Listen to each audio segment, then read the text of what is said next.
Siz özüңүzгө мен эмне үчүн төрөлүп, эмне үчүн бул жарык дүйнөгө келип, эмне үчүн жашап жүрөм деген суроолорду берип көрдүңүз беле? Сизге мен кантип өмүргө ээ болуп, кантип жаралдым деген суроолор келди беле?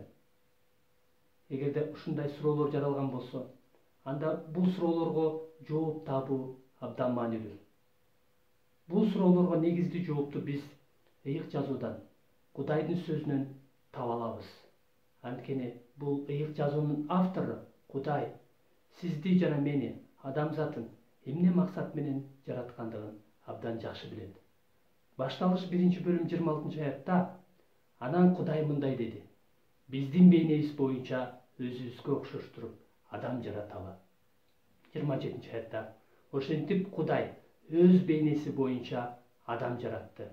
Аны Кудайдын бейнеси боюнча жаратты. Аларды эркек аял кылып жаратты. Кудай сизди жана мени, бардык адамзатын өз бейнеси боюнча өзүнө окшоштуруп жаратты дейт.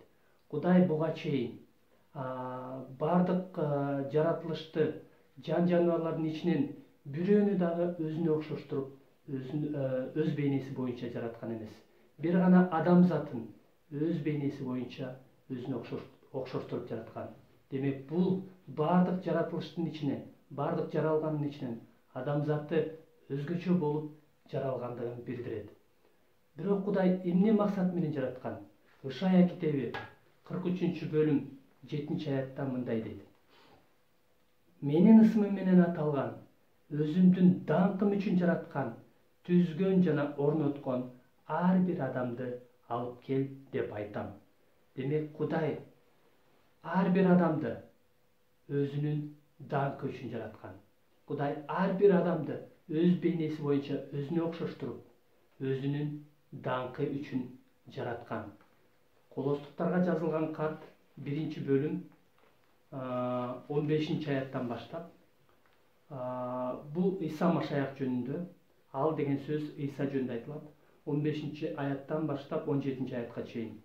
Ал көрүнбөс Кудайдын бейнеси, эч нерсе жаратыла элек ал бар болгон.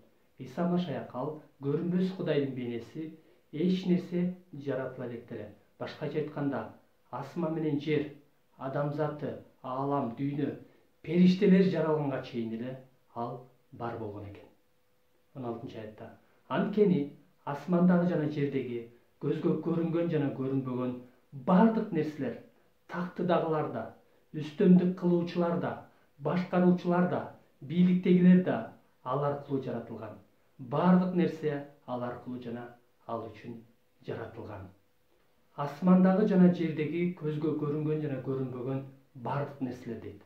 Асмандагы көзгө көрүнбөгөн бардык нерселер. Асманда көзгө көрүнбөгөн, биздин адамзаттын көзү көрө албаган тактыдагылар, бийликтер, күчтөр, башкаруучулар, үстөмдүк кылуучулар бар экен. Ошолордун бардыгы Иса Машаяк аркылуу жана Иса үчүн жаратылган экен. Ошондой эле жер үстүндө биздин көзүбүз көрө алган башкаруучулар, тактылар, үстөмдүк кылуучулар жана бийликтегилер бар экен. Алардын баары Иса Машаяк аркылуу жана Иса үчүн. Ошондой эле бардык нерсе, андан сырткары бардык нерсе, жаратылыш, жан жаныбарлар, сиз жана мен, бардык адамзаты, кичинесинен чоңуна чейин, бай, жакыр жана аял, эркек жана башка бардык улуттар, бардык адамзаты Иса Машаяк аркылуу жана Иса үчүн жаратылган экен. Иса Машаяк аркылуу сиз жана мен, бардык адамзаты Иса Машаяк аркылуу жана Иса үчүн жаратылганбыз. 17-аятта ал бардык нерседен мурун бар болчу жана бардык нерсе ал аркылуу бар болуп турат. Демек, Иса биз 15-аятта караганыбыздай, ал дүйнө жаралганга чейин эле бар болгон, бардык нерсе ал аркылуу жаратылган жана ал аркылуу бар болуп турат дейт. Жана биз карай турган акыркы үзүндү Аян 4-бөлүм 11-аятта. Теңир сен даңкталууга, урматталууга, бийлик кылууга татыктуусуң, анткени бардыгын сен жараттың, бардыгы сенин каалооң менен жаратылып бар болуп турат дейт.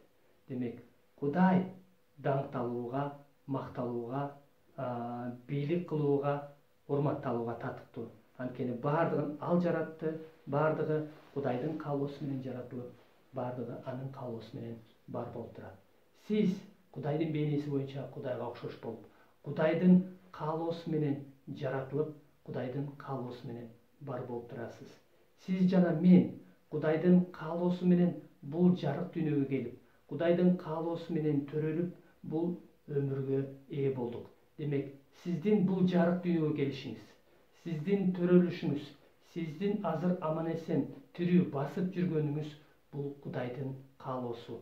Сиздин жаралышыңыз бул Кудайдын каалоосу. Кудайдын каалоосу менен бул жарык дүйнөгө келип, Кудайдын каалоосу менен ушул өмүргө ээ болуп, жана азыр дагы Кудайдын каалоосу менен бар болуп турасыз.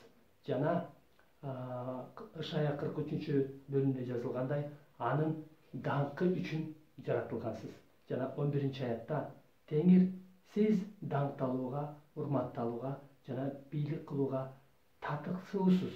Анткени бардыгын сиз жараттыңыз деп айтышыбыз керек. Мына биз ошол максатта жаралганбыз.